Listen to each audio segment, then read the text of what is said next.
who protested against and called for an apology from the Royal Ontario Museum for its racist exhibition Into the Heart of Africa, which opened in November 1989. It was not until November 2016, 27 years later, that the ROM would issue an apology for contributing to anti-African racism and the suffering endured by the African Canadian community, and announce initiatives to improve its relationship with the community. Many CFTA members were vilified and are still hurt by the experience, yet persevere. In the words of Dr. Kwa Benjamin, resistance is in our DNA. May we never relent in our fight for justice. Your Honor, I now turn the floor over to you. Madame Lieutenante-gouverneure, à vous la parole. Thank you very much, Dave, and hello everyone. Bonjour, bonjour. Je suis très heureuse d'être ici avec vous cet après-midi as we celebrate Black History Month and continue to mark the United Nations International Decade for People of African Descent. I warmly welcome all of you to this timely conversation. So many of us have precious memories of the uplifting public art events that we attended before the pandemic. Some of the ones that stand out for me were Robert Young's Young World Faces at the Pan American Games, which left such an indelible impression. Kumba 25 at the Harbourfront Center, and of course Mandela, Struggle for Freedom at the Meridian Arts Center, where I was able to share some of my own experiences of living in Africa and actually having the honor of meeting Mandela, where I had those conversations with Miss Karen Carter, whom you hear from today. And of course, today I'm thinking of Dan Hill as he's being inducted into the Canadian Songwriters Hall of Fame. I must admit I've been humming sometimes when we touch all morning. And we're all basking in our collective Canadian pride for the weekend performance last night at the Super Bowl. Each of these events and so many more showcased the rich cultural history and the contemporary vibrancy of Ontario's and Canada's Black communities. Although art is experienced in individual and personal ways, for me, these events were most compelling when I was able to experience them with you in the company of others. But since then, so much has changed. We know the pandemic has had a significant and disproportionate impact on the Black community. It's also particularly affected the arts and arts workers. With facilities necessarily closed, performance artists may be unemployed, while visual artists have lost some of the traditional spaces for spaces and venues for expression. And yet, the creative spirit endures. There is no question then that the work being done by today's speakers is absolutely vital. Art plays an essential role in raising awareness of and probing into the systemic challenges we face. I think, for instance, of the murals, the signs, the words spelled out on city streets, and the artwork shared on social media over the past year in support of the Black Lives Movement. Art can also spark visions of what a more inclusive world could look like, and it can encourage those who view it to dream about how to get there. You know, in his memoir, Go to School, You're a Little Black Boy, my predecessor, Lincoln Alexander, wrote, "The arts bring people together, and the main thing is that the shared experience open doors of communication." Even though the way we share experiences has now shifted, art can still open these doors between people of every generation. I remember vividly visiting Heart of Africa, Retracing Our History, which was a multimedia exhibition at Newmarket's Old Town Hall. I was in the company of a group of young women from the community support organization, Trust 15. And I saw firsthand their curiosity, their enthusiasm. I saw it through someone else's eyes, and it was truly inspiring. Art can build bridges between communities as well, fostering the empathy that we need and are going to need to bring about a more equal, just society. It's so crucial to strengthening resilience and bolstering recovery. Today's speakers that we're going to be treated to are providing leadership that is truly transformative. In these disruptive times, through the institutions and organizations they represent, they're finding innovative ways to support marginalized and disenfranchised artists while bringing their work to a wide audience. So as Lieutenant Governor, I thank immensely Karen Carter, Josh Dyer, Shelley Falconer, and Gaetan Vernet for their leadership in the Black arts community and for being with us here today to share your insights. I'm looking forward to a stirring discussion. Thank you all for attending. Merci à tous d'être des nôtres. Miigwech. Merci, Votre Honneur. Thank you very much, Your Honor. We're almost going to jump right into our panel discussion that you've all been waiting for. But just so you all know how it is that we got to this moment was, sometime last year, I approached the Office of the Lieutenant Governor of Ontario, having attended last year's event, which was the celebration of the 50th anniversary of the report of the Commission on the Status of Women in Canada. And that in itself was a riveting discussion, a lively discussion in which these experts, women who really understood the issues at the time and contemporary politics today, could talk about the progress where gender is concerned in Canada today and the status of women today. And I thought, we have Black History Month coming up. And it got me thinking about how many of us know about the role or the office of the Lieutenant Governor. How many of us have ever been to Queen's Park? How many of us have ever been inside the Lieutenant Governor's suite at Queen's Park? How many of us understand what the role of the LG is? So had this not been in pandemic conditions, we would have all been huddled nicely into the LG suite at Queen's Park. So we can be in that space, see that space, and experience that space. With respect to the topic itself, in our community, we've discussed ad nauseum, and we have reports ad nauseum about anti-Black racism in education, healthcare, policing, criminal justice, you name it, all the other major systems. We rarely, if ever, give time and attention to arts and culture.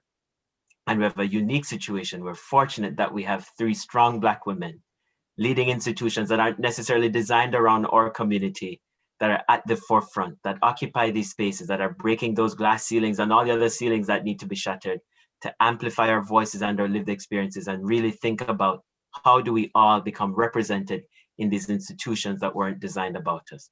And with that, I won't hold you back from them any further. So let me introduce to you Karen Carter, the Executive Director of the McLaren Arts Center, Shelley Falconer, who is the President and CEO of the Art Gallery of Hamilton, Madame Gaetan Vernet, who is the Director of the Power Plant Contemporary Art Gallery, and last but not least, your moderator, Josh Dyer, who is the Director of Marketing at Museum of Toronto.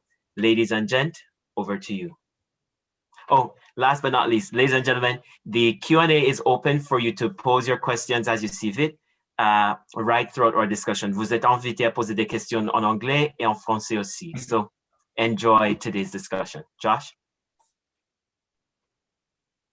Thank you so much, Dave. I'd also like to extend my thanks and gratitude to the Lieutenant Governor and her staff, and as well all of today's panelists for joining us. I really feel like I'm in an esteemed company, and as my friend and colleague Karen Carter likes to say, breathing rarefied air at the moment. So thank you all for joining us. I'm just going to get right into things.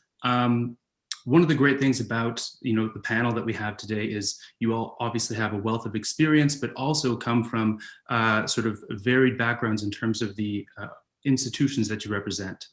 So I'd love if each of you could introduce yourself, a little bit about your work and about the organizations that you work for, so we can all get an idea of how they differ, because I think that's one of the great things about this discussion today is we're going to get a little bit from all angles of different institutions and different arts and culture institutions in Ontario.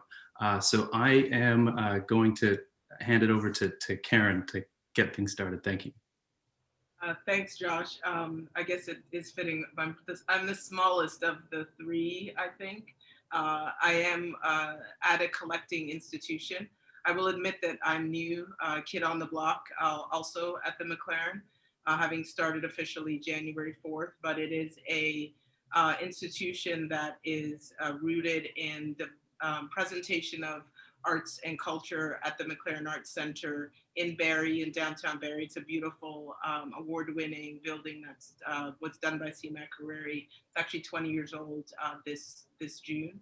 As I said, we're a collecting institution on the medium to small size, and our mandate is focused on collecting Canadian art, but also presentation of that work that is collected for the public trust and public good for Barrie proper, but also for Simcoe County. And we are I guess, the largest cultural institution in the region. Yeah, it's a team of 13, the staff, and a board of directors that is helping to oversee the work that we do at the organization. Thank you so much, Karen. Shelley, you also represent a collecting institution. So if you can tell us a little bit about the Art Gallery of Hamilton. Sure.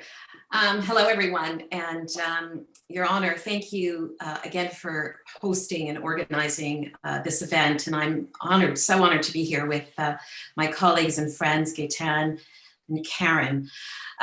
Yeah, I think what is interesting is that we really do represent three distinct organizations, and I am probably the oldest organization that's here. In fact, we are the oldest continuous civic art gallery in the province of Ontario, and we're the third largest collection in the province after the National Gallery of Canada and the Art Gallery of Ontario. What's interesting in the context of this conversation is this is a collection that's over 100 years old.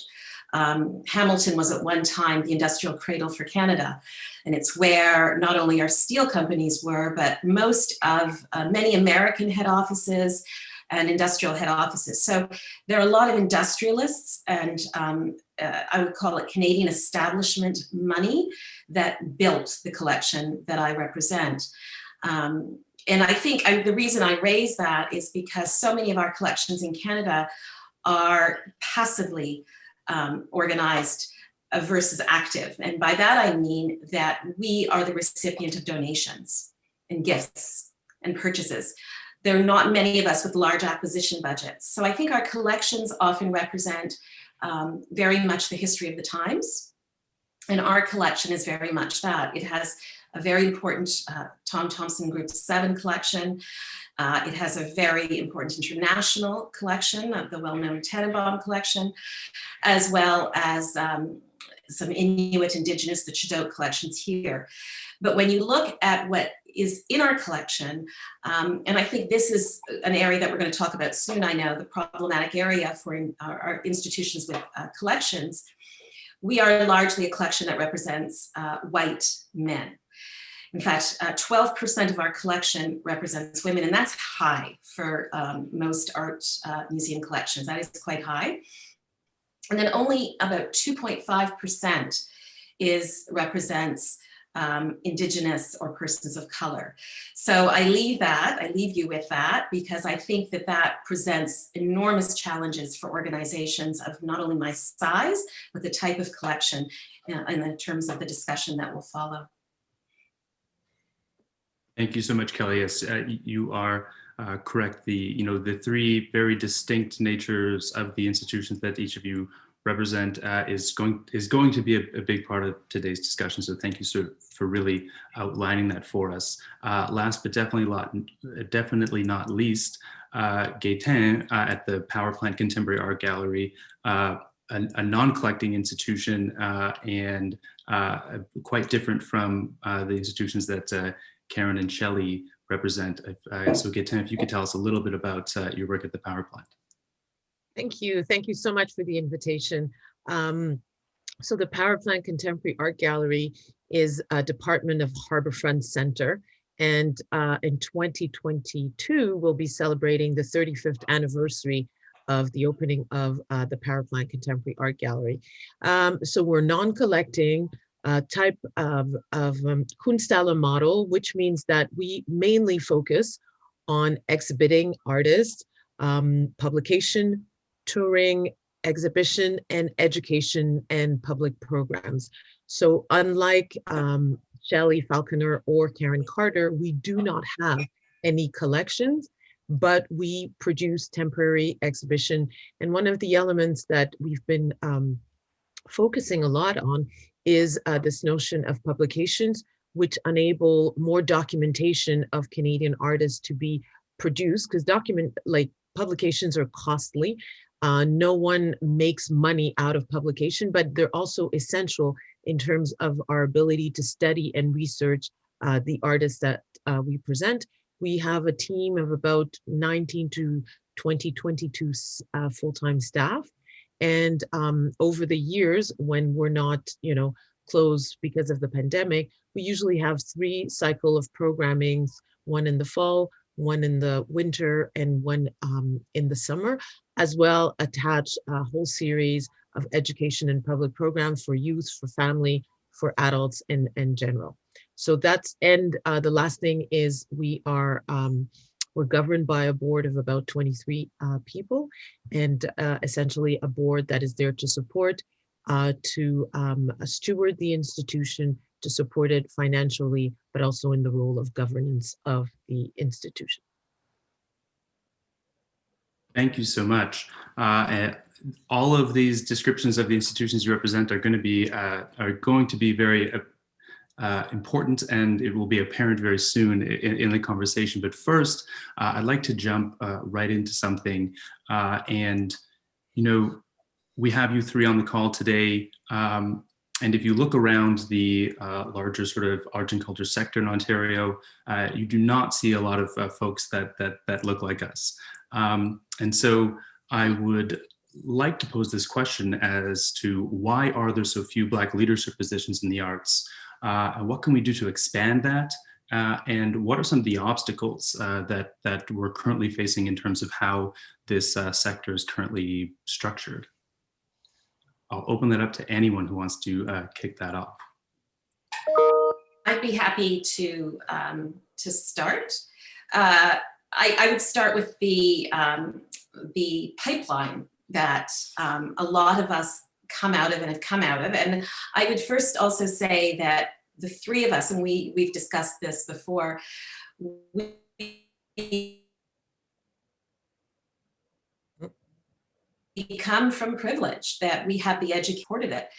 But I would say that, the pipeline that produces museum professionals tend to be these programs at universities, at schools, art schools, that are fairly white, can be elitist. And so that when you look at who those professionals are, and I think about one of the programs, and I'm just going to throw one out, that I was at 20 years ago now at the University of Toronto in Museum Studies. In the 2 years I was there was never a person of color in the program. And I remember a student that I was friends with in the history department, a graduate student who was Black, saying to me, "How come I've never heard of your program? How come there are no people of color in your program except you?" So, and that's pretty well been my experience. And I went to school for a very long time. So I was in a lot of different programs here and abroad. And I would say that was fairly consistent. So I would start with just looking at the education system and the pipeline that produces museum professionals. I would jump in to talk about just mentorship, and to Shelley's point, I think we all admit a level of privilege in our own upbringing, and I want to unpack what I mean by privilege in saying my family was middle class. I grew up in the East End of Scarborough with a truck driving father and 4 siblings, and which was the core of my family's trajectory at that time. And although my father was never excited about anything to do with me working in arts and culture, I was conditioned to believe that I could do whatever I wanted to do. I just had to work hard to do it. So I never walked into my time in university and the choices around working in this sector ever being in the room alone and feeling uncomfortable. I just feel like I can be anywhere. And I think sometimes because we're in a sector that needs to get a lot of work done in order to allow that upward mobility for people, not only at the leadership level, but just across all of the different paradigms. That element of at home for parents with their kids that begins with just that sense of whatever you want to do, you can do, I think was a major factor for me. I think both Shelley and Gaetan have time that they spent in institutions that are world renowned in Europe. I didn't do any of that. I'm an undergrad from York. I did a master's in education at U of T. But I came through volunteerism with things like Kambaya, which is the precursor for me, at least, to BAND, which was Canadian Artists Network, Black Artists in Action. It was a Black culture organization that was national at a time in the 80s that would have been super radical for that work to be done nationally. So I think the balance of how you are formed and the identity that you have that comes from that personal network of family and support system is as important as walking into an industry like this that can be super intimidating and difficult, especially if you're not seen as coming with the right educational pedigree. And then the next layer of it is the experimentation that you have to be okay with. Every time I meet with young people now that are coming from racialized communities, Black ones and other BIPOC groups, I always say that they should start things because you're going to learn things from experimenting and starting things that are community centered that you may not necessarily learn.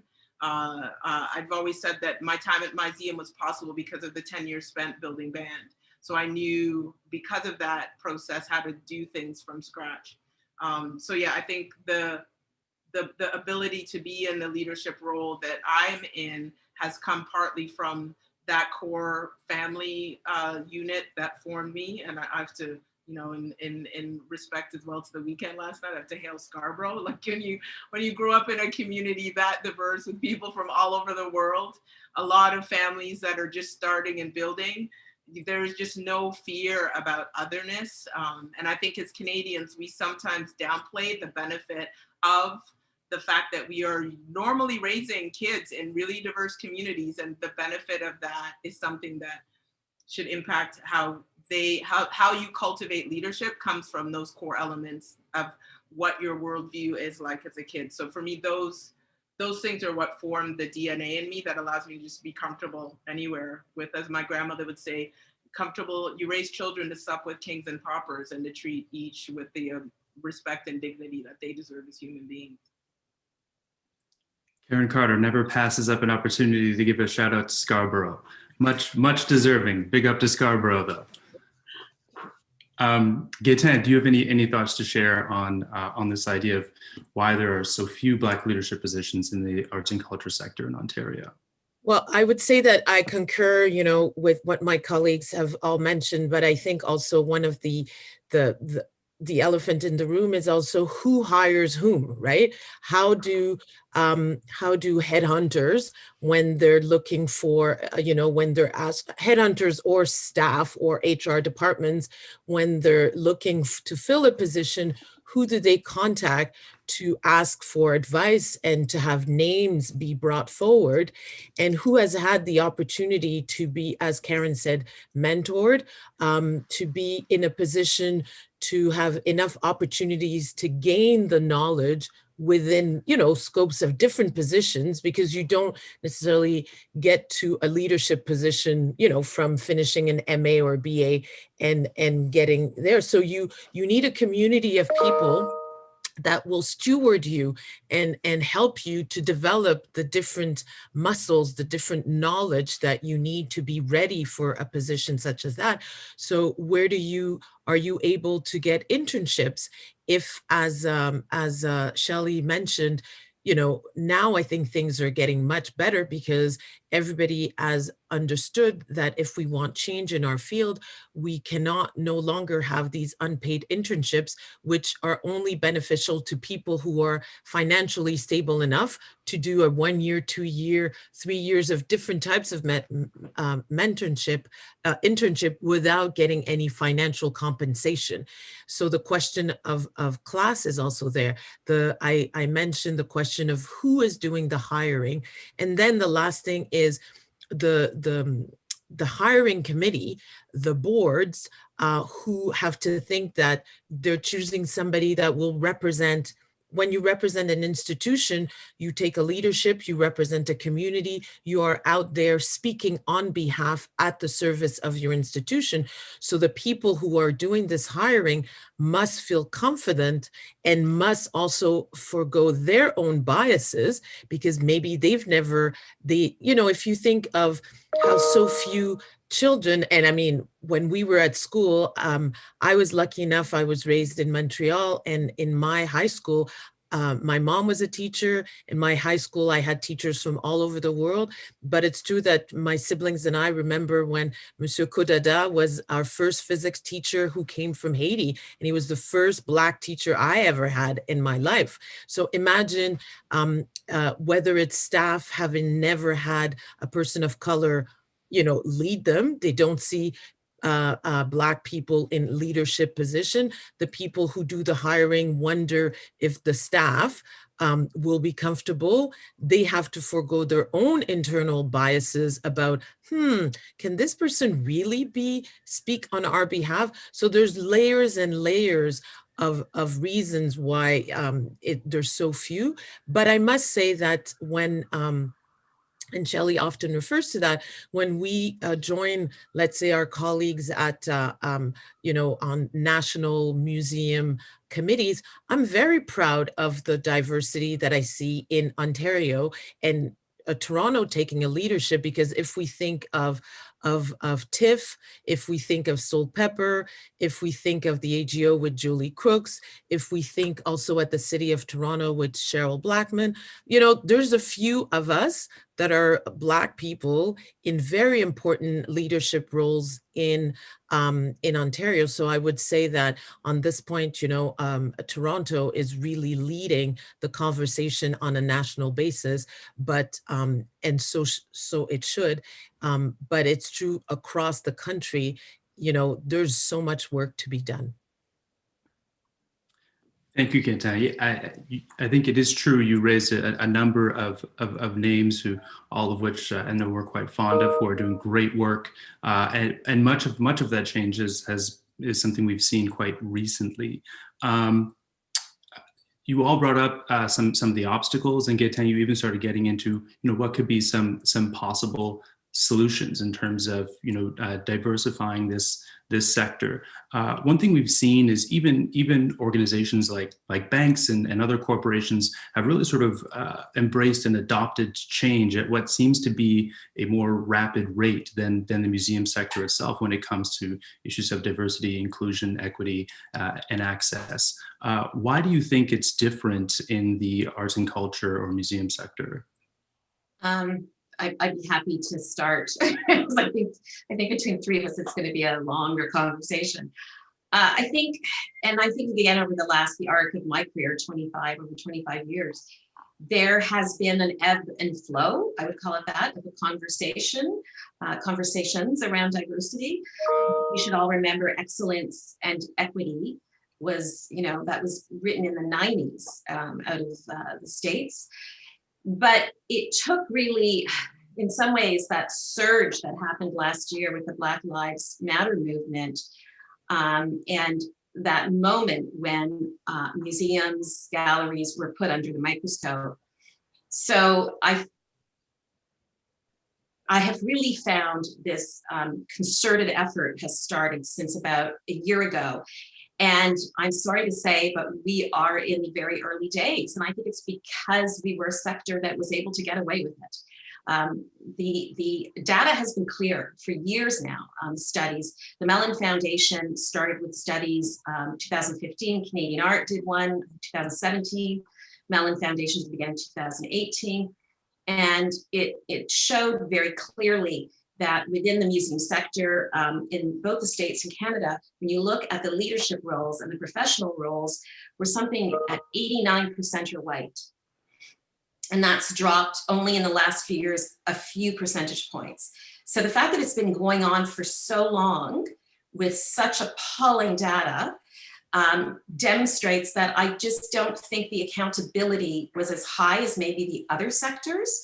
But I have to say, the marked change that I'm seeing that's beginning as of last summer, I think this will really be a catalyst for change. So, you know, I think I'll start there because I think it's a bigger story. I might be a bit cynical, but I guess maybe I don't necessarily see the trajectory as being about the movement from last summer. And for instance, if I think of where the three of us are, if I think of Dr. Crooks, if I think of even Cheryl, who previously was at a pretty senior role for years at the ROM, I think there is this weird invisible creep that's been happening, and that the focus for me started to shift with Canada 150, where the focus was very much on Indigenous representation. And we know of things like the Indigenous Curatorial Collective that is starting to challenge what change looks like with respect to Indigenous representation, where things, for instance, that have become commonplace, like land acknowledgements and so forth, and a lot of museums and cultural organizations and institutions focusing on delivering programs that are in partnership with Indigenous voices.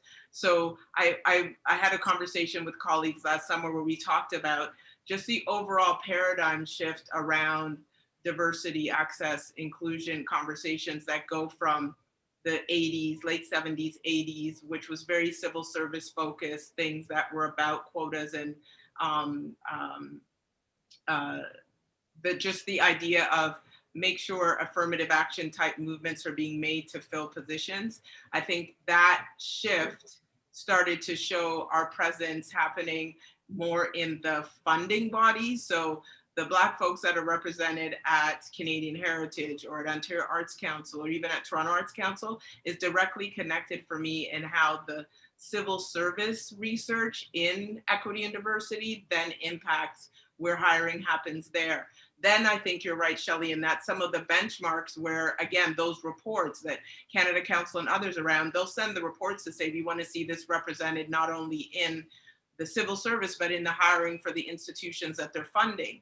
But there seems to have always been a disconnect where the hiring would be women. So then it became more white women or women of color, but not necessarily Black women, and then Indigenous folks. So I think there have been waves, and then the LGBTQ community. So I think we saw the change with women, or more representation of women. We saw more representation with respect to LGBTQ. And we know, for instance, I think if you did an assessment of equity, diversity, senior roles, a lot of those positions ended up in LGBTQ-led references. And I feel like this last bastion is the Black piece that is starting to then push. And it's happening where there's almost this intersection of what you've seen around the data and research with respect to representation, what you see with respect to, which is really this slog of people, which goes back to that conversation we seem to always have just privately among ourselves of, you have to be super strong to just push against otherness. So a lot of us who did that are now senior enough to deal in this space, but we come to that with a heightened sense of lift as you climb. So we're starting to start things like you guys did with the Black Curators Forum that Dr. Crooks and Gaetan founded, to just think, okay, now that we're here, the climate seems to be ready. How can we make sure we push forward? But you push forward thinking both about your individual capability, systemic things that you can create or tap into, but also keeping the pressure on, to Josh's point, those systemic elements that for us within the creative and cultural sector, there is a greater intersection between public policy, thus I mean, even the fact that our LG is hosting this conversation kind of, for me, directly links to how civil service and public policy is really where we get our alignment. Arts and culture seems to not pay attention to private sector as much, unless we're, you know, courting them for potential funds and partnerships.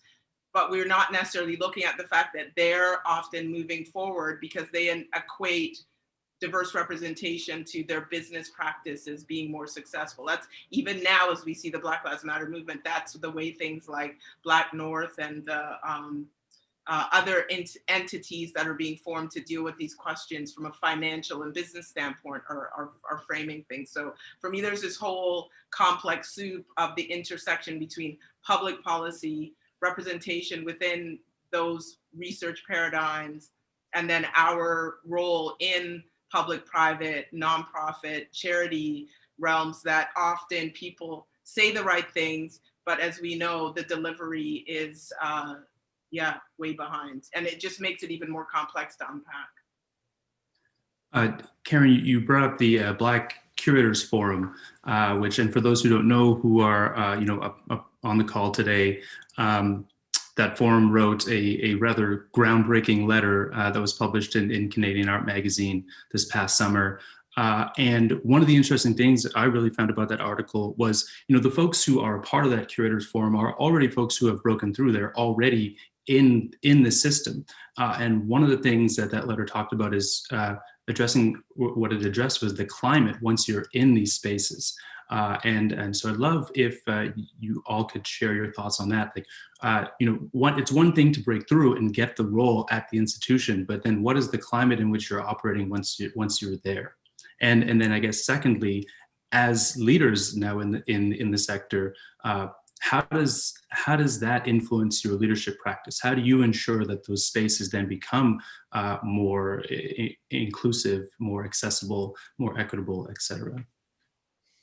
I can jump in. I think that I'm continually thankful to my parents for the way they raised me, meaning that, when, first you have to get the job, but when you get the job, the way they allow people 100 days, they don't allow us not 100 days.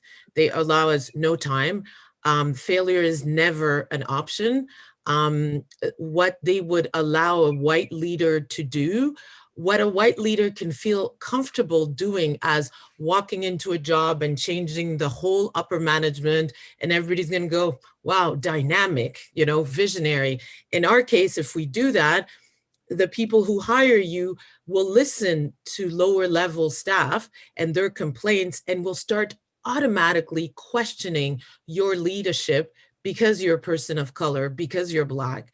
So when you walk into these spaces, you have to be ready and solid to have a vision that is I always started with this notion that if I'm given the opportunity to lead an organization, I owe it to myself and to the organization that I'm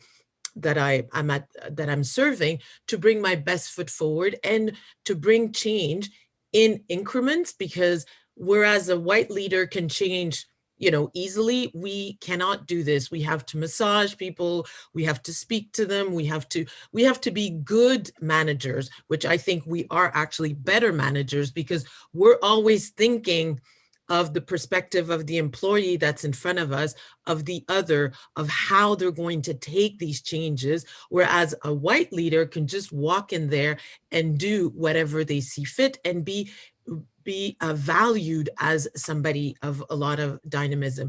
And when you mentioned the Black Curators Forum, the reason we basically started this, and this was together with colleagues Dominique Fontaine and Pamela Edmonds, was really that we were looking at how the Indigenous Curatorial Collective had regrouped, and you kind of create the safe space where we can all exchange together, be supportive of each other, and also in this time of reckoning. And we started the Black Curators Forum in 2019. It was really from our thought process of how can we create a space where we can grow outside of our organization and henceforth bring it back to our work. So I think this self a self-care, to say really, and self-help group and resources that you find outside of your field, because we cannot have this discussion inside of our organizations. We cannot have these discussions with our boards. We cannot have these discussions with our HR department, and we cannot have this discussion even in the collectivity of our field. So we need to figure out how to find best practices, how to exchange outside the organization. And I think that once you're in those positions, you really, and that's where I really feel that one of the things Karen just mentioned is that I can tell you that some of the success that I have had at the power plant together with our team is that the vision that we had was very much supported by the different strategic initiatives of the different fundraising bodies, right? If we're thinking of Toronto Arts Council, Ontario Arts Council, and Canada Council, embedding these values of diversity within their granting requirements. And let's not kid ourselves, money talks. So if you're successful in grants, thus increasing your level of granting, even if people had second thoughts about these changes that one would be bringing forward, they, in a certain sense, this third-party validation that comes from granting bodies, that comes from the arts milieu being interested in Black artists because of market, because of sales of works, suddenly it translates in internally people going, ooh, this Black girl with her ideas of showing exhibition of only Black people that I was second guessing, wow, it's certainly successful. Okay, maybe. So we have to do that work to slowly but surely, as one of my staff would say, win people over. Or as white people never have to win anybody over. They just march and do it. And that's why I think we're much more strategic in everything we do, because we need to be thinking of a lot of steps ahead in order to bring those changes that are necessary. And the last thing I'd like to say is that for me at the power plant, what has been my greatest, I would say, joy of the last few months is, as following the murder of George Floyd and the reckoning that our field has been having, is to have patrons, mostly white patrons that have been supporting the power plant, say, oh my God, thank you, because everything you had been doing for the last few years, when this came about, they were also part of the support that enables the power plant to move forward. Because one thing everybody in the audience needs to know, you never achieve anything on your own. You always have people supporting you. And in my position, it could be having a board that's completely white. It could be having a group of staff that is white, or HR, but it doesn't mean, it's not necessarily about the color of the people around the table. It's the ability to support. So hearing some of our patrons and donors saying, we believed, we followed, we understood, and now mainstream is catching up, and they feel that they've contributed to this idea of a better shared future together. I'm just going to jump in there. Sorry. I think, and Shelley, you might be thinking the same thing, that I don't want our conversation to become othered, because all of us, like, literally the trajectory of our career, because we're usually one of the few. I used to have meetings when Maxine was an executive at TIFF, where we would meet for brunch. We literally started meeting every Saturday just to have the ability to deconstruct the fact that we would literally be, oh, what room were you the only one in? Some of it was intel to identify allies, or I prefer the term since this past summer, of co-conspirators. And it's like white corporate philanthropic leaders with tons of government experience. I have to hail up my board, Charlie Coffey, for this one, because he's one of those people that's just senior executive, retired from RBC, very well respected, mentored people like the late Raymond Chang when he was starting to do his philanthropy with the stuff at Ryerson, and with the this support for the University of the West Indies. And he's the guy, like, you meet him for lunch and he just have exceptional advice on who to talk to about what, how to approach something, sometimes just to vent. So that idea of allyship, I think all of us who know our history knows that the allies have always been there and are key. And I think we just have to start to look at, okay, how do you step that up as we start to move the needle forward? But yeah, the allyship is a key component for what we all do. Yeah, and I would say that, and both Gaëtan and Karen are so right. We don't get where we are today. We didn't get here alone. It's due to amazing mentorship and also the incredible staffs that we have worked with and our colleagues over the years and the allies that are out there. But, I've always loved that line that Mintzberg, the McGill management professor, has always said about, and he throws museums in there as well, universities, hospitals, museums. They're fabulous places to work in. And they are some of the most challenging organizations to run. And the reasons are so complex because the places we work in are very complex and our constituents are so complex. What I thought was interesting about something Gaëtan said was that I think we all have to recognize too that all three of us are women. And I would actually say that there's an experience that I think a lot of women would share in what you said, Gaëtan, about coming in and making change, and the way that maybe we collaborate a bit more, we negotiate to make those changes. So I think that's what a lot of women would talk about, whereas I think white men have liberty to do things that would just be unheard of for so many of us. But I think, and you're right, there's those, all of those, whether it's the Canada Council and the Ontario Arts Council, for an organization like mine, where we are so very thinly government funded. And so I have to rely on the collector community. I rely on my sponsors, and I know the two of you do too, and the corporate community. So you are always, the networks that you are working in and negotiating with constantly has to be something you're really comfortable with. And I think something that the three of us share, and both of you mentioned this word, othering. I grew up in a mixed home. My father is Black Jamaican, my mother's white Jewish European, and all of their friends that used to come in from McGill, everything was always very mixed up and different. So to me, when I'm in an environment or a room that's all anything, I'm immediately concerned. So it worries me when it's all of one thing. And I think there's a value, and this is the piece that I think, and why I work in what I work in museums, which is that the value system of museums that we represent and where they came from are supposed to be about equity in your community and sharing knowledge. And I think, to me, that's the heart of it, which I think, we have a lot of work to do when you look at who goes to our institutions. And again, the data is really clear. It's, doesn't matter what community you're in, Toronto is the most multicultural city now, in Canada, and I think in North America.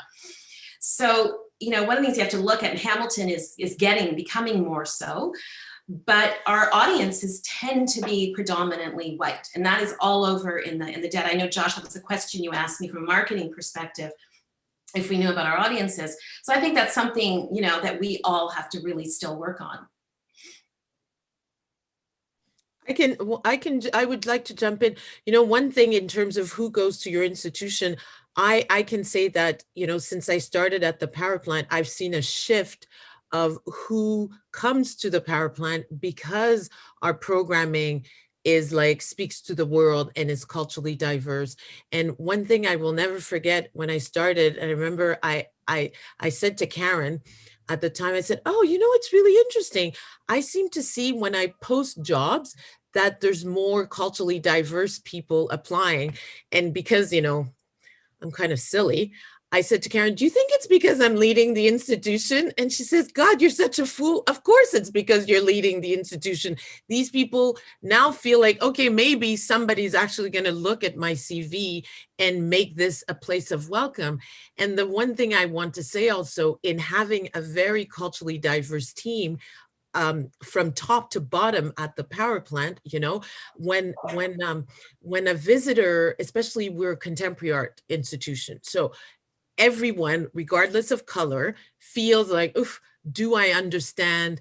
Am I fit to go see a contemporary art gallery? So there's already that barrier. But when they come in and at the desk, they meet Abbas Rizvi, they go, oh, okay, you know, they see themselves in this person. And I think also something that sometimes I would say white people don't realize is the gaze, their gaze onto people that are culturally diverse. People that are culturally diverse see when you have this little twitch because, you know, they're dressed in a boo-boo or dressed in something else or have loud kids, and that you're automatically sending them a message that, you know, you're a bit shocked to see them. Whereas when you have, and that's why I don't understand, the one thing that the business industry and banking has understood, it's all about market development, right? So it's also, do you need more people to come to your institution? Do you need more donors? Do you need more members? So if you need these people, therefore, and if you're in a community, you need to think that your programming, your team, everything must represent the community in which you are embedded. And if you don't see the diversity of publics coming to your gallery, you need to think, am I doing the right marketing in the right communities? Am I making sure that I collaborate with community centers or community newspaper or schools or et cetera, in order to bring those people in? Because I think the artists are so interested in having everyone. And the last point on this, I want to assure people listening, the public is never the problem. I've never had audiences going, why are you showing a Black artist? I've worked outside. I've worked in Joliette, Quebec, where I was probably the only Black person. Well, there were maybe 10 of us, but at least, or Lennoxville. And never in my entire career of working outside of a big center have I ever had a member of the audience question why they were not seeing just white people being represented. And so we have to, hats off to our audiences who are interested in seeing the world in our institutions, right? So they're another group of allies. But then the question is, within our program, within our staff, are we making the right effort to bring members of the diverse communities in which we find ourselves, make them feel welcome, not tell them you're going to love everything you see, but you will always be welcome, you will always be listened to, and you will never be made to feel that you do not fit within our institution. And that's a key point. Thanks, Gina. Oh, go ahead. Sorry. For Josh. This is what we're afraid of. Josh should just be okay. So I guess you're just going to jump in and be unruly now. The one thing I will say, and then I will stop and let you have your pulling us back to the realm or back in, is Gaetan's point about audiences. I think sometimes those who work in museums forget that the fundamental role of the culture, museums, art sector is rooted both in the beginning, I think, Shelley, we talked about it, of the Louvre in the, late 17th or 18th century, and then the Great Exhibition of the 19th century that is Victorian era, that was Victoria and Albert's initiative, which was about, to Gaetan's point, you brought the world to a community that couldn't necessarily go see the world. And so for me, all we should be thinking about is we've actually, most of us, never fulfilled on that promise. The promise of what you are supposed to do as a cultural institution is bring the world. Historically, we brought the world in the worst ways, most racist, inappropriate, imperialist ways with the wrong ideas around identity. And now, you know better, so you do better, but still bring people the world wherever you are in this province, in this country. Your job should be about that broader, bigger education. And I also think we know that most people who are curious about culture, they're curious. They're like, sometimes we get in there and we're not curious. We're more interested in the things than the people. And whereas the people are curious. So it's like we're holding the audiences and the community back. They're there and we're not there. So I think we need to get there and fulfill the promise that is what we are mandated to be if we work in this sector. And just to add to what Karen is saying, and touching on poor Josh. Well, the three of us will never be allowed on these things together again. We warned them. What you're touching on is the public dimension. I mean, we're not private art museums or cultural institutions. In Canada, we are public. And I have found that enormously frustrating, that we have difficulty realizing that to the extent that we should. And I have noticed over my career, I would say in some ways there was more effort around that public dimension 25 years ago, when I think of my mentors and leaders in the field, than sometimes today. And I think, and I'm sorry to say this, because sometimes you do have to follow the money, but I think it has to some degree to do with the declining amount of government funding that has occurred with our public institutions. As a dear colleague of all of ours reminded me many months ago, you know, the ROM at one point was funded to the tune of over 90% by the government. Well, and this is true right across the board for all of our cultural institutions. The drop of government funding has now dropped. It sits in Canada somewhere between, on average, 32, 33 to 57%. Well, what's made up the difference? It's private funding. So, and I know you're going to go there, Josh, but I think it's the elephant in the room that we haven't talked about yet, but the perceived elitism, and I think the elitism that does go on in our institutions.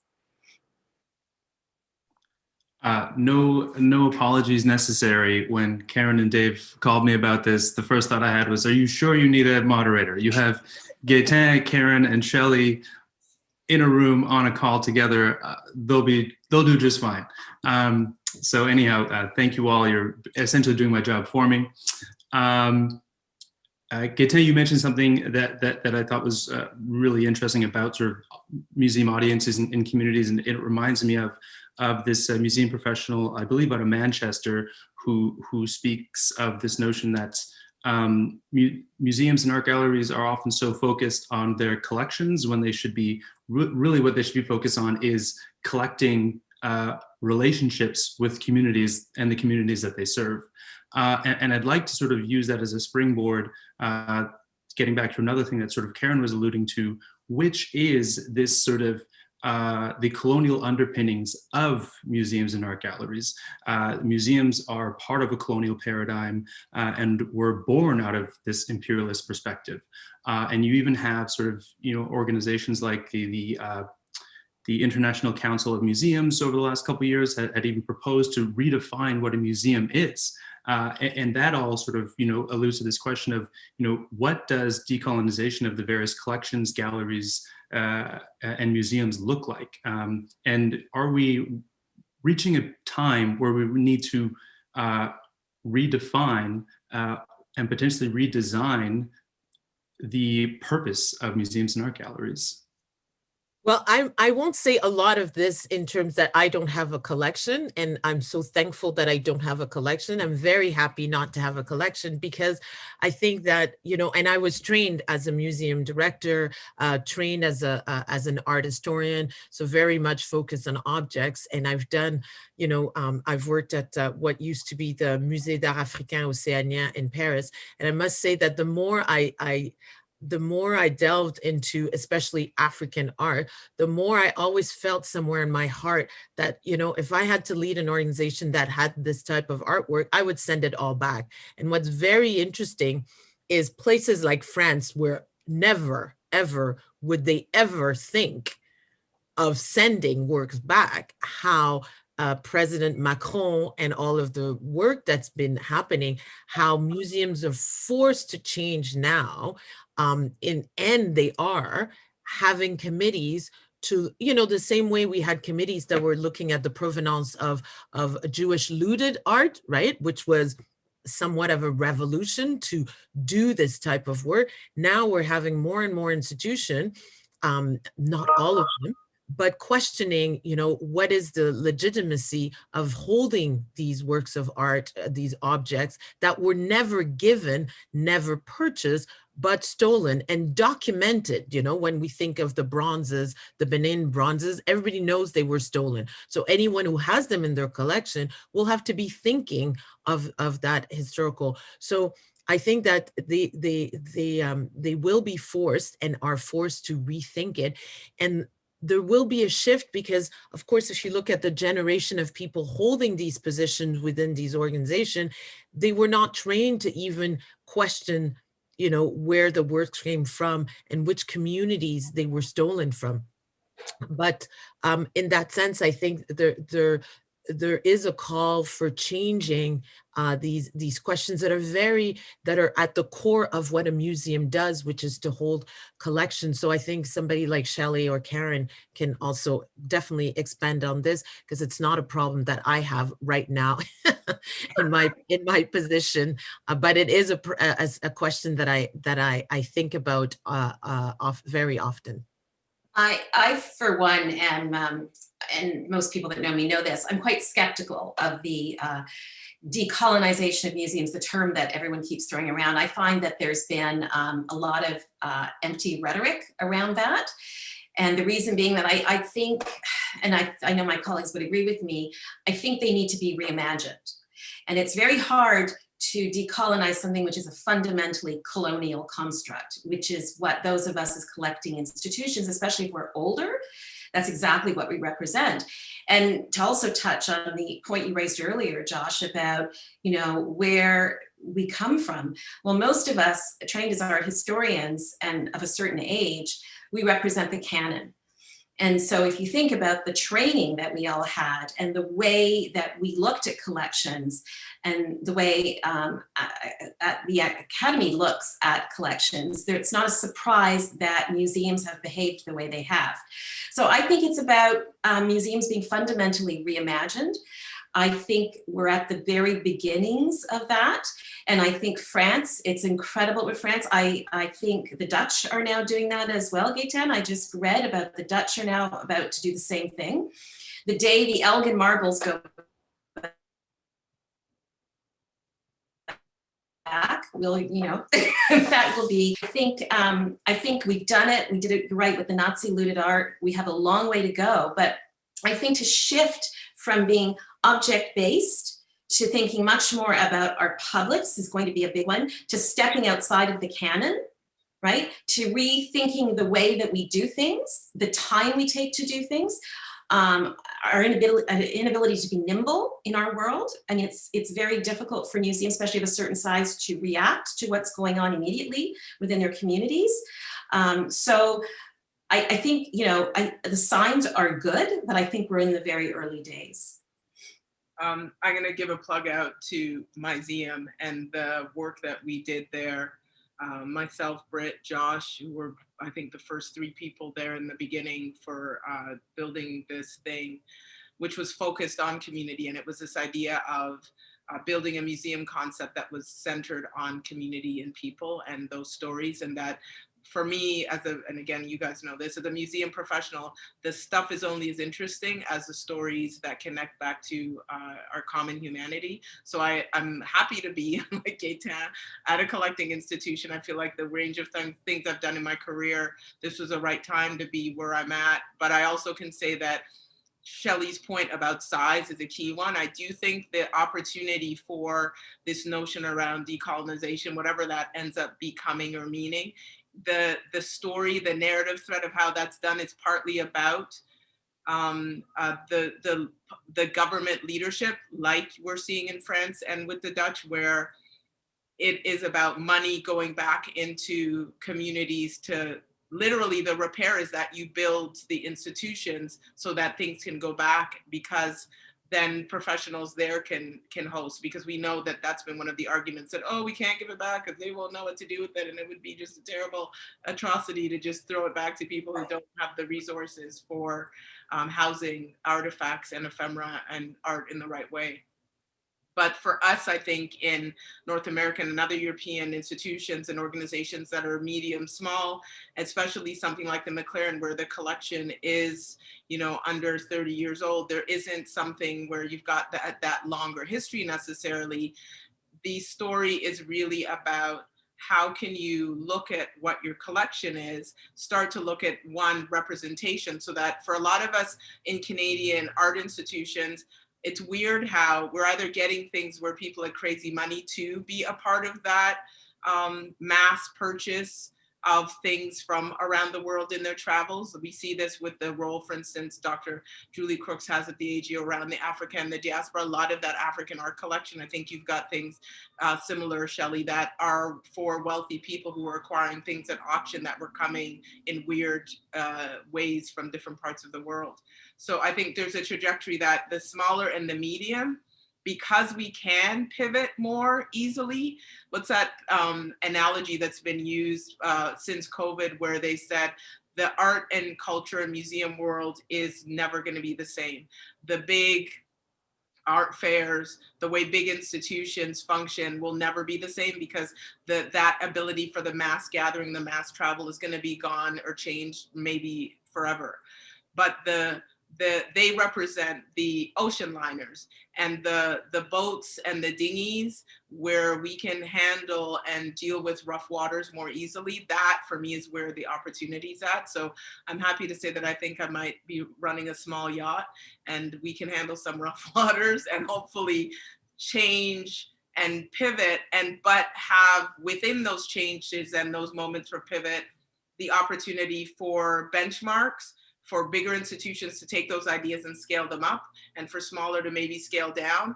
But I think the middle is where change will happen and where we can make changes more easily to affect the sector in its more long term.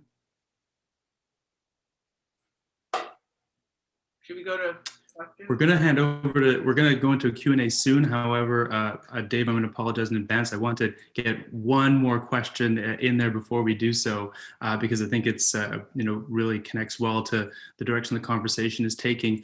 We talked about this idea of decolonizing museums, and that is often, viewed as this connection to the collections, and then sort of what do you do with those, and that is sort of what's anchoring this sort of like colonial underpinning.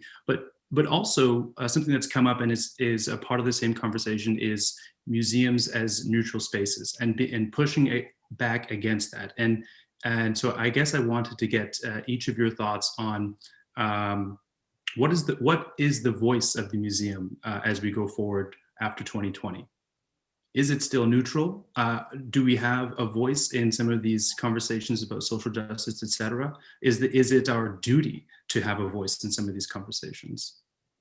I can easily start and tell you it is our duty. I believe it's those who claim that you can be neutral, even if you try to be, I think is naive and frankly verging on irresponsible.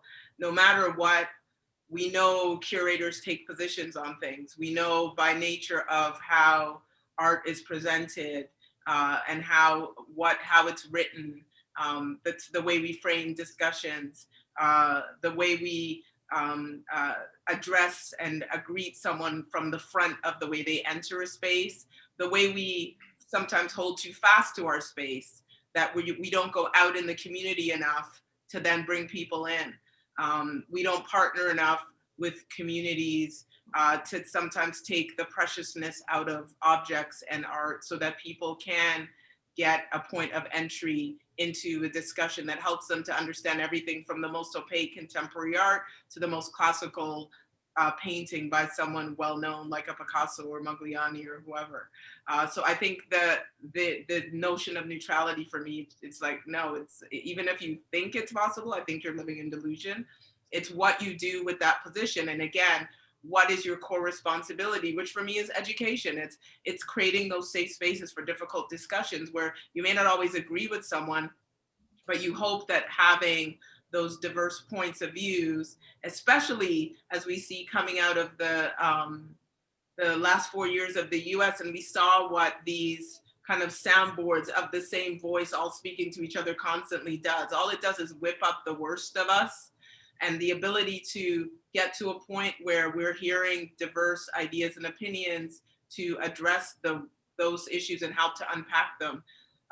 We're in trouble if we are not taking positions, especially around educating for better human beings as leaders for the next generation. I think that we have a social responsibility to take a position and to think about what kind of world do we want, and what's your role as a leader and as someone working in the cultural center to help to craft a better world for the next generation. I mean, literally, I'm that delusional. That's why I work in this sector. I want to make the world a better place. And I think museums and culture is a way you bring different people together to have difficult discussions so that we all become better people and more informed about the other. Yeah, I totally agree. I always start every exhibition with a toast to my team and the artists, and saying that maybe I'm still very kumbaya, but it's like I hope that through the exhibitions that we present, that our visitors become better citizens, that they in seeing the work of an artist and the point of view that an artist present, maybe it's going to impact them on their biases, their misgiving, their racism, their everything, so that maybe it comes to them, and then when they're in the ballot box, right, voting, they might go, oh, that artist that was talking about XYZ subject matter, I hope that our visitors are better equipped through the voices of the artists that we present to think of their world from different lenses. And so we all know that art is politics. Anything we do, when you choose to show one work instead of another one, you're making a choice that says something about your own values and your own perceptions. The work of a public gallery is to be that space where those conversations can happen, and even the most difficult ones need to be addressed. And so I think that the important thing is that the views we present are not like Gaetan Verna as an individual, but creating a space within the power plant to present these different perspectives that speak to our the role of the institution as a catalyst for a better shared future. And for me, that's very, very important that we see that role, and that our boards understand it and our staff understand it, and that in everything we do, we kind of push forward that notion that we want to unpack those difficult questions through the works that artists present. And I will just add to what my colleagues have said, because I completely agree. There's a secret here that you don't know, but we feel enormously privileged to do what we do. I mean, we love, we talk about this all the time. We love what we do. And I know how I fell in love with art history when I started to study it, because I could not believe how through a work of art you could see the world. Mm-hmm. And that's always been the marvel about, the artist's gaze or the lens. Marshall McLuhan has talked about that. So I think when you think about what our institutions need to become, for me, it's really about affirming that public dimension. I fundamentally see our institution as an educational institution. To me, that's fundamental to who we are. I'm not there for Shelley Faulkner. I'm not there, and I talk to my staff, we talk about this all the time. It's not my place, it's not their place, it belongs to the community. So I think the challenge, especially those of us with these big old collections, is how, and with all these different communities that we serve and that we have to take care of, and then we have to be there for, is how do we ensure and make sure that we are affirming as broadly as possible that commitment and that promise we make when we stepped into these positions, to ensure the widest possible public can participate. And I was trying to find I was looking up and I was thinking about what the African Museum at the Smithsonian did when they wanted to, and they knew they were embarking on this incredible mission to create this great museum in Washington. And for those of you that have never been, you should go.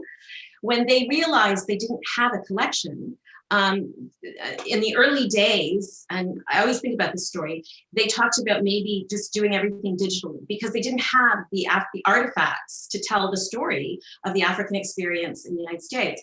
What I love that they did is he was literally inspired by the Antique Roadshow, and he went into every town in the United States with his team of curators. They went out to the community to find things from people's attics and their basements. And so when you walk through that museum, you're seeing what came from the people, and they had it. It was all there, but of course it wasn't sitting in any of the traditional or conventional museums or white museums. So, you know, I think the stories are there. I think I think you're absolutely right, what both of you said. It's about going out to our community. You can't just expect to sit back, as I think we have been complacent in the museum world, and the public is just going to come and show up at our doors. There has to be a willingness to also go out into the community. I will. I feel like 10 minutes for 7 questions. Sorry. Sorry, Josh. No worries, no worries. I mean, it's been a fantastic discussion so far, and 10 minutes. We could go to 3:40. Who knows? It would only be a problem if we were boring people with our additional 10 minutes, and I don't think that's the case. So we'll be all right. That said, I am going to invite Dave back into the conversation for a bit of commentary on today's discussion. Your honor. Thanks a lot for that, Josh. I even struggled to find my own words, having listened to all of you. I have 4 pages of notes and more to go. And I think you all lived up to exactly what you're doing in your day-to-day job, which is to invite conversation, to provoke conversation, and to leave much with us to reflect on. It's not about walking away with an answer, but to leave thinking about these things and doing that critical analysis and reflection. It's also not lost on me that the three speakers that we have are 3 Black women leading institutions that aren't designed or centered around our community. And it brought to mind this quote from Malcolm X: the most disrespected person in America is the Black woman.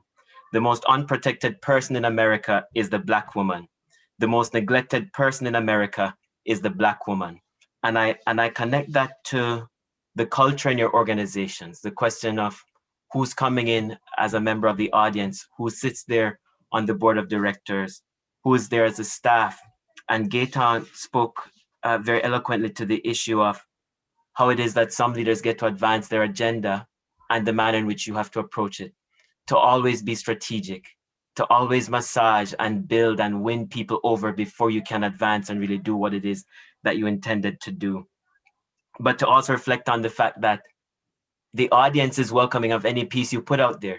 People are desirous and eager to learn more about the people that they may not have everyday interfaces with and interactions with, but they're willing to learn more and expand that knowledge base, which is exactly tied to what you said the purpose of the museum is: to educate and offer different perspectives and leave people with different points of views and to understand the perspective of the artist in whatever interpretation they may have of it. While I also think about you there as Black women who are leading these things, I also think about what happens when you leave and when you exit this role, who is coming after you? And what does that pipeline look like? For the first time, we had a Black man, or at least a Black person really, be the chief of police for Toronto Police Service, Mark Saunders. For the first time, we had Michael Jean as our Governor General of Canada. Who came after them and who is going to come after them? So in that same breath, who will come after you? And the last but not least, the importance of self-help and self-care because of who it is that you have access to talk to and be entirely honest with. And it's some of the things that we spoke about, privately in our prep for these discussions, but the pressures that you need to navigate and mitigate, pressures from the community or expectations of you as Black people and what you'll bring to the table and how you will champion and advocate for and amplify Blackness, but also knowing how to manage the concerns or the perspectives of those who don't necessarily share our lived experiences. And it is not a question of your integrity, but the delicate balance and the dance and the difficult position that you're caught in to ensure all the needs or the perspectives of all stakeholders are met. So you're caught in a difficult position. I'll conclude my perspectives by reading to you all this poem by Paul Laurence Dunbar, We Wear the Mask. And he wrote, "We wear the mask that grins and lies. It hides our cheeks and shades our eyes. This debt we pay to human guile. With torn and bleeding hearts we smile, and mouth with myriad subtleties. Why should the world be overwise in counting all our tears and sighs? Nay, let them see us while we wear the mask. We smile, but O great Christ, our cries to thee from tortured souls arise. We sing, but oh, the clay is vile, beneath our feet and along the mile. But let the world dream otherwise, we wear the mask. Gaetan, Shelley, Karen, and Joshua, I thank you immensely for the perspectives that you've left us all to walk away with from this exchange, from this dialogue. And I even think about, if you all were able to do what you wanted to do without systemic barriers or all sorts of barriers or anyone or anything in your way, what exactly would our institutions look like? What exactly would they be like?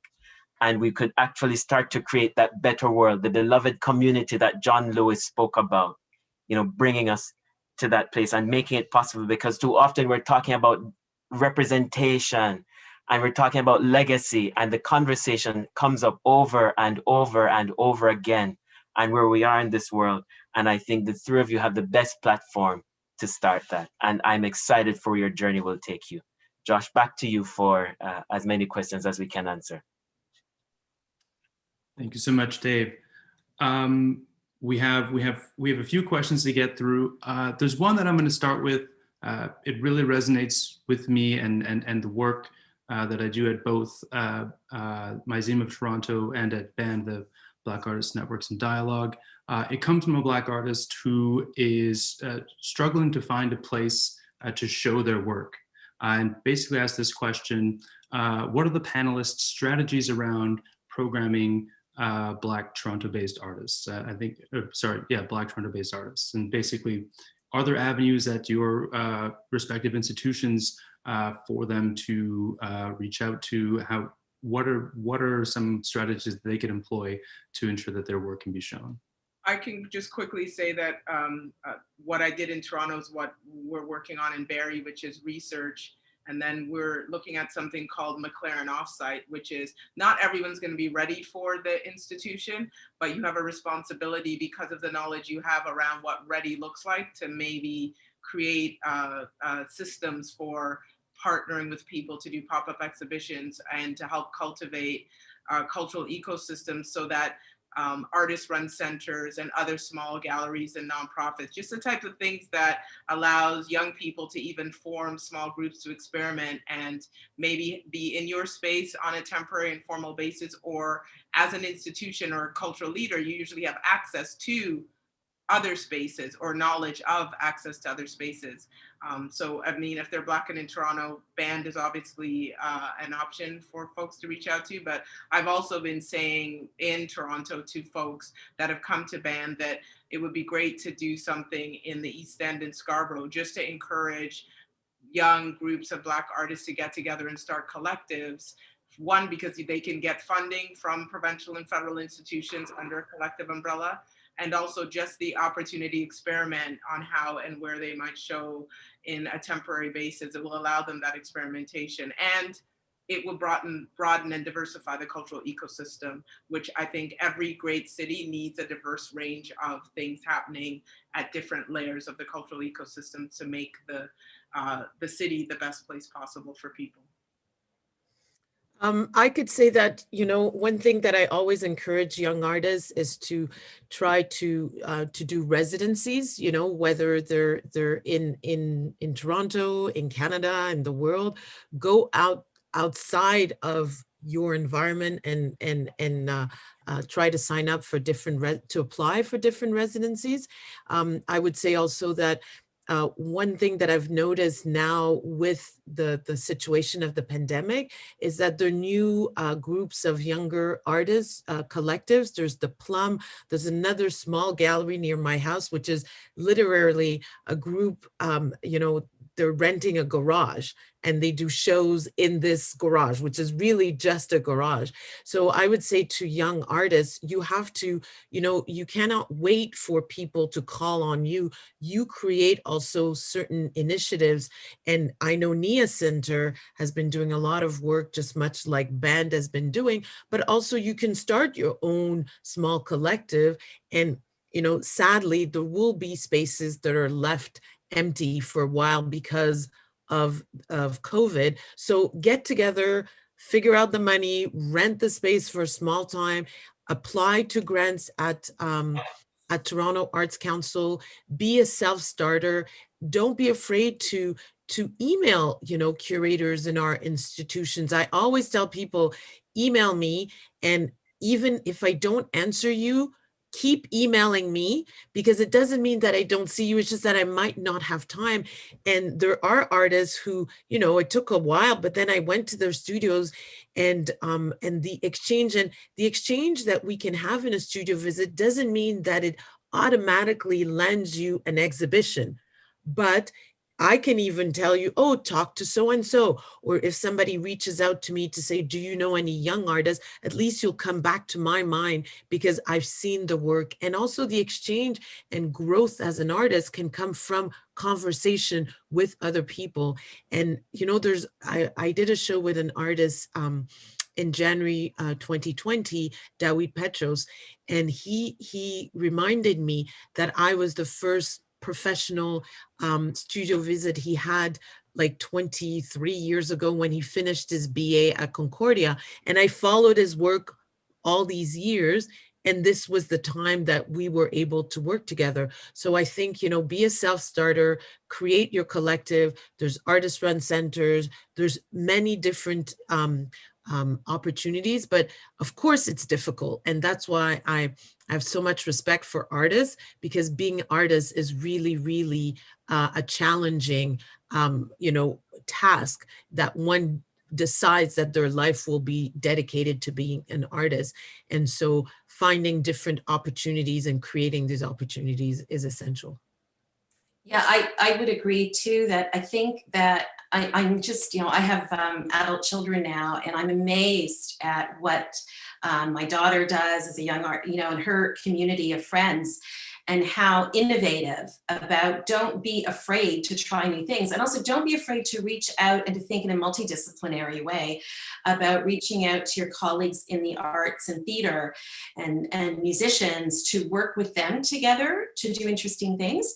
But I think you'll find a lot of us, the openness is there now. I certainly know in our organization, we are prioritizing BIPOC studio visits right now and creating opportunities so that communities that may have felt uncomfortable in the past submitting portfolios to the AGH art sale, for example. Well, we're making sure that those opportunities are there so that everyone feels welcome. So I agree with Gaëtan, send us emails and pester, and just because we don't answer right away, it's our job to respond to you. But we will, our curators will, but don't give up, just keep going. Thank you. I just want to extend that question or add to that. There was another question about mentorship for Black youth that I think is really linked to the same thing for Black artists and extends outside of just the arts world, which is, if you are a young Black person, or just a young person in general looking for a mentor, I think it's the same solution. Just find somebody who does what you want to do and send them an email. I think anyone on this call will do their best to address that person, have a coffee with that person if necessary. And so I think that, we're talking much about sort of how can Black artists get their artwork shown, but I think it goes, across the board for any young people, young Black people. If you want to break through and there's somebody who is doing things that you want to do, or is a sort of a gatekeeper in an industry you want to get into, you sometimes just take the initiative yourself, send an email, and see if somebody will get back to you. Josh, I just want to say that I think the three of us, I know that the way my parents raised me, it's like we were raised like, if you walk into a room and there's another Black person, you go sit next to them or you say hello. So at the same time, if, I will never turn away anyone who's going to ask me, because I also know that as I said before, there's countless people of all colors who have answered those information emails that, can you meet with me and just share with me how you, and when you take the time to do this, as you've mentioned, and the person meets with you, then you never know, there might be a job, there might be an opportunity, and you come to their mind. And this type of networking, we, like young Black people who want to be in this field, or artists of any age, by all means, ask us, flood us, don't give up on us. And we will, I mean, I can tell you, I will answer you. It doesn't mean that I'll see you right away, but I believe that it is my role to be there, because one of the first thing when I started at the power plant, and my CEO at the time, Bill Boyle, I had said to him, I don't want to be the only one. And he said, what? I said, look at me. I don't want to be the only one. So I can speak for my colleagues. The reason I say it, because I know that we share between each other. When Karen sees an artist that she might think is not ready for the power plant and says, where else could we help this person? I'm always happy to jump on a call with her and share information. And we know so many different people, not only in Toronto, in Canada, but also in the world. We are aware of a lot of opportunities. And I would say to artists, don't only think of here. You could be very successful in Singapore and be from Toronto, and it might take Toronto time to notice you, but the people, whoever notices you, work this angle and keep expanding your horizons. Global, then local. Thank you so much. Going to change gears just a little bit here. I have been keeping an eye on the chat throughout this whole conversation, and a lot of comments came up about boards in the arts and culture sector. And so we have a question here. Do you think that we need to see government take a role in mandating diversity on boards of public charities such as museums? Well, I think I'll start by saying that if you're going to talk about leadership, you have to talk about your boards. And, you know, when I said earlier that our institutions are complicated places, we want obviously people on our boards to be people who want to be there and to be supportive. But if they don't reflect the community and that diversity isn't there at the top, then I think it's really hard to trickle diversity through the organization. So I think we've gotten better in the last few years on the boards, when I think over, you know, again, over 20, 25 years, but I think we could do much better. I know that certainly our board, for example, the AGH, is going through a complete rethink this year with great intention to in a much more meaningful way to diversify the board. So does it need to be government mandated?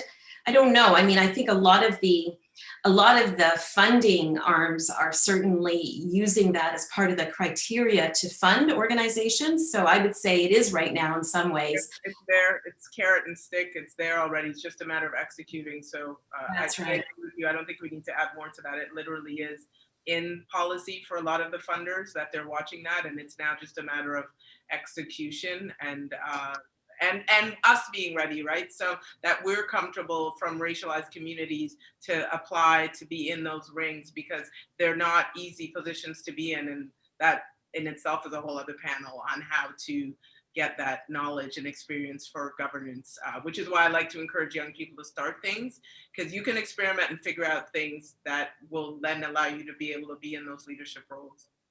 I think Dave's cueing us. Well, I would just say that that is something that everyone is aware of. I mean, sadly, because of, you know, the reckoning around George Floyd, but I think it is a conversation in our field at all levels that everybody realized this. And then I would say, lastly, it's like, you know, this notion that only white people have money in this country is completely false.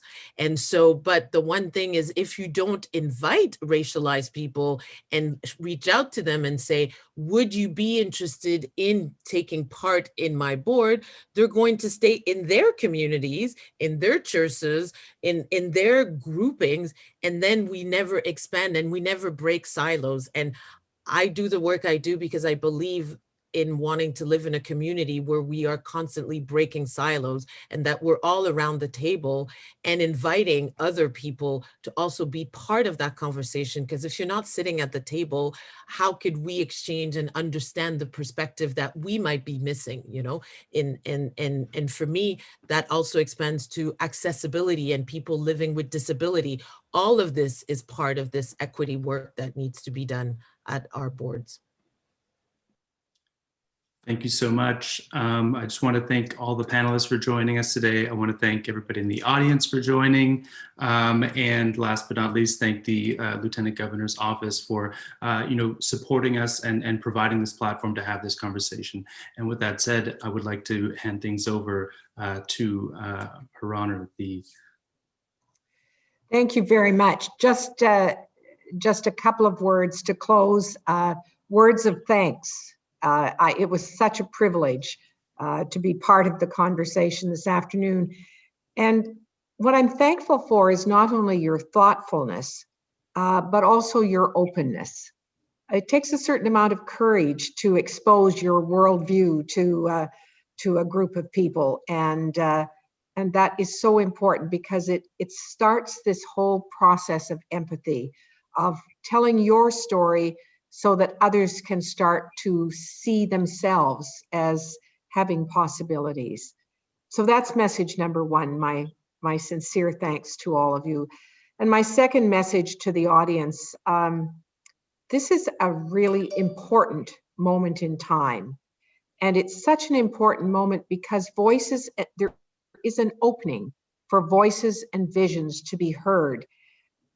We have this opportunity to help design a better normal. And that's why phrases that you used consistently, like thinking of the other, are exactly what is needed at this moment in time. It'll happen piece by piece, but let us not simply be observers. Let us actually try and shape what we see as a better normal. And never forget that it is the arts that really will help us all heal. And we're all going to need that in the coming days. So I hope you'll be safe and well, our panelists and our audience, be safe and well, and certainly enjoy the rest of Black History Month. Thanks again. Thank you very much, Your Honor, and thanks again to all our lovely panelists and Josh, of course, for doing an incredible job as moderator, and Your Honor, the team behind you. Just very quickly on the note of representation, just so you all know the impact of today's session, we did have someone who wrote in the chat, her name is Daju Cotrel, and Daju wrote, "I find myself tearing up during this talk because I did not know it would be possible to see Black women like myself in power positions within museums. Thank you for doing this talk and for sharing your insightful ideas. It reinforces my faith in this profession and my future in it." So if we're ever worried about the question of representation, this is exactly the reach that you've had. Ladies and gentlemen, thank you for joining us this afternoon, and we wish you a wonderful rest of Black History Month. Bye-bye. Thank you. Thanks, everyone. Thank you. Thank you.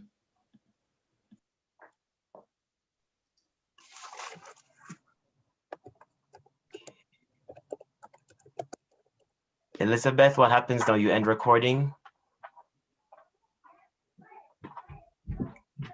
Yes, I'm about to end the meeting for all. Okay, Your Honor, if I get to personally say thank you for accepting my proposal through Alexandra. I was so happy when I got a response in the positive because I know first of all, our community doesn't get enough time or enough space to have these conversations, and as you could probably tell,